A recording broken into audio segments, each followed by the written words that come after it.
Allahabad high court पहुंचे हैं MP Barq. खुद के खिलाफ एफआईआर रद्द करने की मांग की है उन्होंने। मुजरिमाना कार्रवाई रद्द करने की मांग की। दंगा और तशद्दुद भड़काने के इल्जाम में दर्ज है एफआईआर। संभल तशद्दुद में एमपी को बनाया गया है मुल्जिम। तो जियाउर रहमान बर्क इलाहाबाद हाईकोर्ट पहुंचे हैं। ट्रायल कोर्ट की कार्रवाई रद्द करने की मांग की गई है उनकी तरफ से।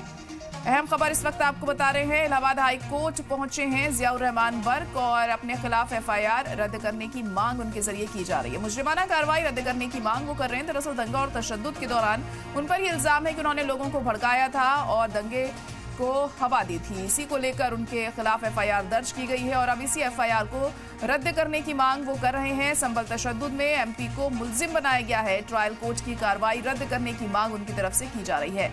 अब इलाहाबाद हाईकोर्ट का क्या रुख रहता है उनकी इस मांग को देखते हुए एफआईआर रद्द करने का हुक्म जारी किया जाता है या फिर नहीं किया जाता है, या दिक्कतें बढ़ती हैं जियाउर रहमान बर्क की आने वाले दिनों में यह अहम होगा देखना। तो इस वक्त की बड़ी और अहम खबर आपको बता रहे हैं। इलाहाबाद हाईकोर्ट पहुंचे हैं एमपी जियाउर रहमान बर्क और खुद के खिलाफ एफआईआर रद्द करने की मांग कर रहे हैं वो। यहाँ पर मुजरिमाना कार्रवाई रद्द करने की मांग उनकी तरफ से की जा रही है।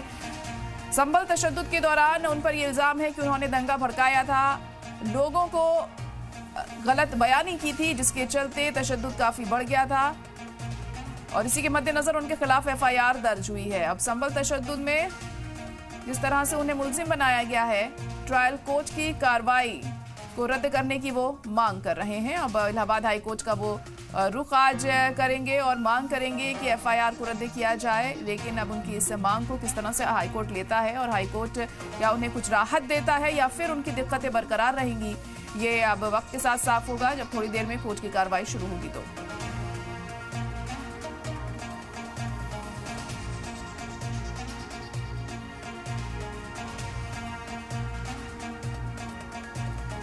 इस वक्त की अहम खबर आपको बता रहे हैं। जियाउर रहमान बर्क ने अब रुख किया है इलाहाबाद हाईकोर्ट का।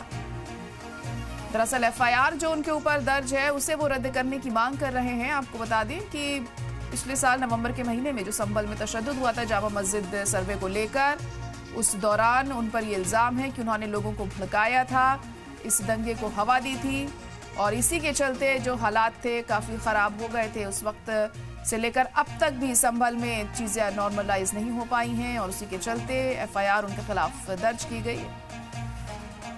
और हमारे नुमाइंदे मोहम्मद गुफरान इस वक्त जुड़ चुके हैं। गुफरान, तो आज इलाहाबाद का हाईकोर्ट का रुख करने वाले हैं जियाउर रहमान बर्क, क्या कुछ खास इस दौरान देखने को मिलेगा? एफआईआर रद्द करने की मांग की गई है उनकी तरफ से।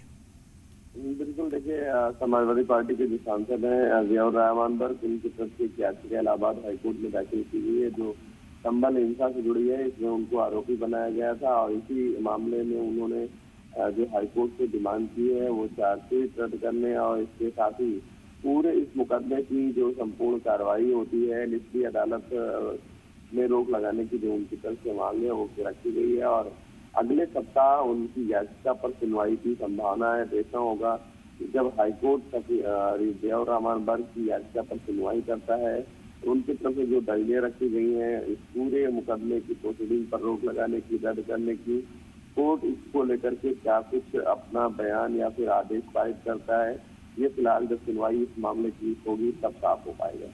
जी, कितने बजे तक ये सुनवाई होगी, क्या बताया जा रहा है? देखिए, आज ये सुनवाई नहीं है। इस पूरे मामले में अभी याचिका दाखिल हुई है जो उनकी तरफ से मांगे की गई है। अगले सप्ताह संभावना है क्योंकि अभी तारीख नहीं मिली है इस पूरे मामले में कब सुनवाई होगी। ये माना जा रहा है कि अगले सप्ताह इस पूरे मामले में हाईकोर्ट सुनवाई करेगा। जी जी गुफरान, तो क्या कुछ यहाँ पर पॉइंट्स रखे गए हैं जियाउर रहमान बर्क की तरफ से, क्योंकि उन पर इल्जाम लगाया गया था दंगा भड़काने का, तो क्या कुछ अपनी सफाई पेश की गई है उन्होंने? देखिए, जियाउर रहमान बर्क ने ये कहा है कि उनके खिलाफ जो एलिगेशन है वो गंभीर है और इस तरीके की किसी अपराध में उनकी कोई भूमिका नहीं है, ना ही उसके कोई साक्ष्य है, न कोई प्रमाण है। उनको राजनीतिक रंजिश के तहत ये पूरे मुकदमे में आरोपी बनाया गया है। इस लिहाज से इस पूरे मामले में उनके खिलाफ जो ट्रायल कोर्ट यानी जो निचली अदालत होती है वहाँ जो कार्रवाइयाँ चल रही हैं उस पर रोक लगाई जाए। जी जी, चलिए ठीक है, बहुत शुक्रिया गुफरान सारी जानकारी के लिए।